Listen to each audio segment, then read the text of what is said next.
क्या आपको पता है कि यूरोप के सबसे विकसित देशों में से एक स्पेन आज एक अनोखी और हैरान कर देने वाली समस्या से जूझ रहा है। एक तरफ यहां हाई स्पीड ट्रेनें 300 किलोमीटर प्रति घंटा की रफ्तार से दौड़ती है, तो दूसरी तरफ देश का 70% हिस्सा लगभग खाली पड़ा है। आखिर ऐसा कैसे हुआ कि $1 ट्रिलियन की अर्थव्यवस्था वाला देश आबादी के मामले में सूना बनता जा रहा है? स्पेन की कुल आबादी है करीब 4.7 करोड़ और इसकी अर्थव्यवस्था 1.2 ट्रिलियन अमेरिकी डॉलर से भी ज्यादा की है।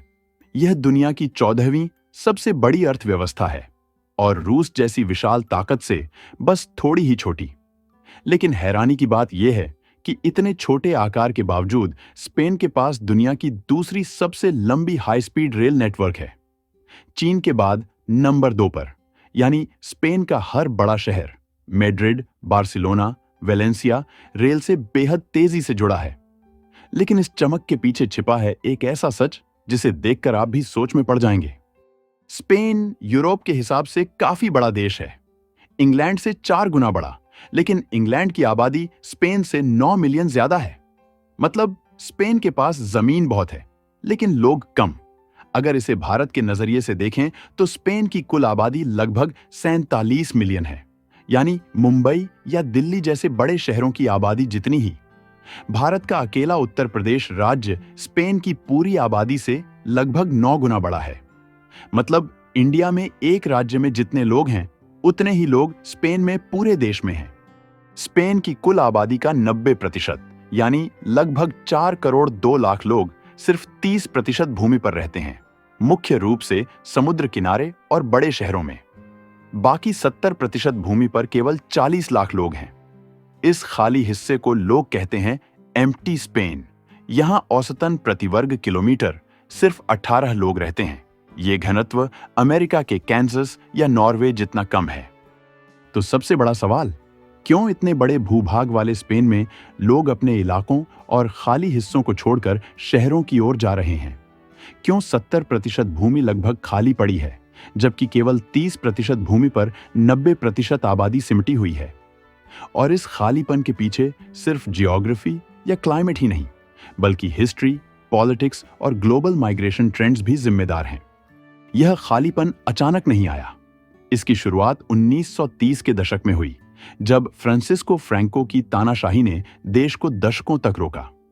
गृह युद्ध में 5 लाख से ज्यादा लोग मारे गए और 1975 तक स्पेन आर्थिक और सामाजिक रूप से पीछे रह गया। 1959 में आया प्लान दे एस्टेबिलिजाशन और शहरों में तेजी से इंडस्ट्रियल ग्रोथ शुरू हुई। विदेशी निवेश आया और शहर जैसे मैड्रिड, बार्सिलोना और बास्क क्षेत्र तेजी से विकसित हुए। लेकिन इसका उल्टा असर हुआ। इलाकों के लाखों लोग नौकरी और बेहतर जीवन के लिए शहरों की ओर चले गए।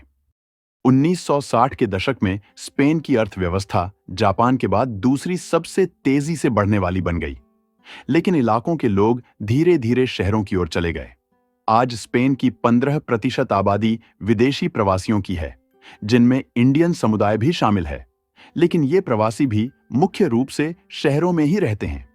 2011 से 2021 तक स्पेन की जनसंख्या वृद्धि सिर्फ 0.12% रही, इतिहास में सबसे कम। कारण, जन्म दर गिरती जा रही है और परिवारों को सरकारी सहायता बेहद कम मिलती है। स्पेन अपने जीडीपी का सिर्फ 0.5% परिवार सहायता पर खर्च करता है। ग्रामीण और दूर दराज इलाकों की स्थिति और भी चिंताजनक है। उदाहरण के लिए, टेरुएल प्रांत की आबादी 1960 के दशक से आधी रह गई है। कई इलाकों में आज भी इंटरनेट नहीं है। स्पेन के प्रधानमंत्री पेड्रो सांचेज ने कई बार कहा है कि फॉरेन वर्कफोर्स और स्टूडेंट्स को अट्रैक्ट करना देश की ग्रोथ और रूरल अर्बन बैलेंस के लिए बेहद जरूरी है। वहीं गृह मंत्री फर्नांडो ग्रांडे मार्लास्का ने रीजनल डेवलपमेंट इनिशिएटिव्स में निवेश बढ़ाने की योजना बनाई है, जिसमें रूरल एरियाज में नए रोजगार और इंफ्रास्ट्रक्चर प्रोजेक्ट्स शामिल हैं। इंटरनेशनल ऑब्जर्वर्स ने भी माना कि स्पेन के रूरल रिवाइवल में एजुकेशन, स्किल्ड माइग्रेशन और रीजनल डेवलपमेंट की होंगे। भारत, जो स्पेन और यूरोप के लिए एक अहम अप्रवासी स्रोत देश है, इस पलायन और माइग्रेशन ट्रेंड को बहुत गंभीरता से देख रहा है। सबसे पहले बात करते हैं शिक्षा और काम की तलाश की। भारतीय छात्र और युवा पेशेवर स्पेन में पढ़ाई और करियर के लिए आते हैं, लेकिन अगर वहां अच्छे काम और अवसर कम हैं, तो ये युवा तुरंत दूसरे देशों की ओर चले जाते हैं। यह सिर्फ नौकरी की बात नहीं है, बल्कि बेहतर जिंदगी और अवसर की तलाश है। भारत को यह चिंता है कि अगर युवा और प्रतिभाशाली लोग लगातार अन्य देशों की ओर जा रहे हैं, तो भारतीय समुदाय की स्थिति और विकास पर असर पड़ सकता है। स्पेन में लगभग 1,50,000 भारतीय रहते हैं, जो आईटी, इंजीनियरिंग, हेल्थ केयर और एजुकेशन जैसे सेक्टर में काम कर रहे हैं। इनमें से ज्यादातर मैड्रिड, बार्सिलोना और वलेंसिया जैसे बड़े शहरों में बसे हैं। कुछ इंडियन स्टूडेंट्स हायर स्टडीज के लिए भी स्पेन आते हैं। भारतीय समुदाय स्पेन की अर्थव्यवस्था और समाज में अहम भूमिका निभा रहा है। स्पेनिश पॉलिटिशियंस और सरकार भी इसे मानते हैं और फॉरेन वर्कफोर्स और स्टूडेंट्स को अट्रैक्ट करना देश की ग्रोथ और रूरल अर्बन बैलेंस के लिए प्रायोरिटी बना चुके हैं। तो सवाल उठता है, इसे कैसे सुधारा जाए? स्पेन को अपने 70% खाली इलाकों में इंफ्रास्ट्रक्चर, रोजगार और टेक्नोलॉजी में निवेश बढ़ाना होगा। इन्हें आकर्षक बनाने के लिए स्कूल्स, हॉस्पिटल्स, इंटरनेट, रोड्स और एनर्जी प्रोजेक्ट्स जरूरी हैं। तभी लोग इन इलाकों में वापस आएंगे और यह क्षेत्र फिर से जीवंत होगा। पॉलिटिकली भी यह एक प्रायोरिटी बन चुका है। यूरोप में भी इस समस्या पर ध्यान दिया जा रहा है।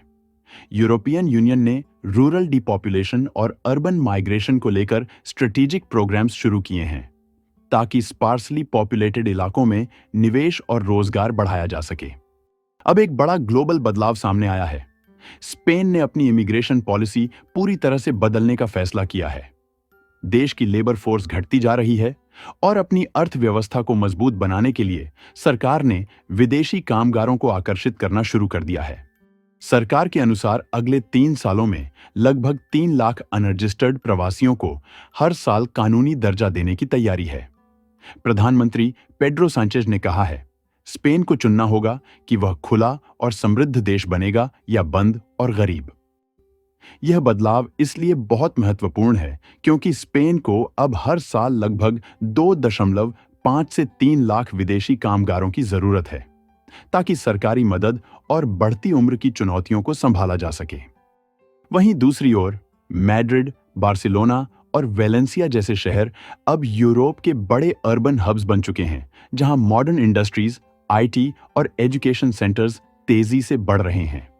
यानी एक तरफ मॉडर्न स्पेन और दूसरी तरफ एम्प्टी स्पेन, दो बिल्कुल अलग दुनिया एक ही देश में। यह रूरल बनाम अर्बन गैप अब एक नेशनल क्राइसिस बन चुका है।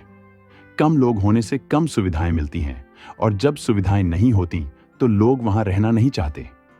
यही एक विशियस साइकिल बन गया है, जो धीरे धीरे स्पेन के 70% हिस्से को खाली कर रहा है।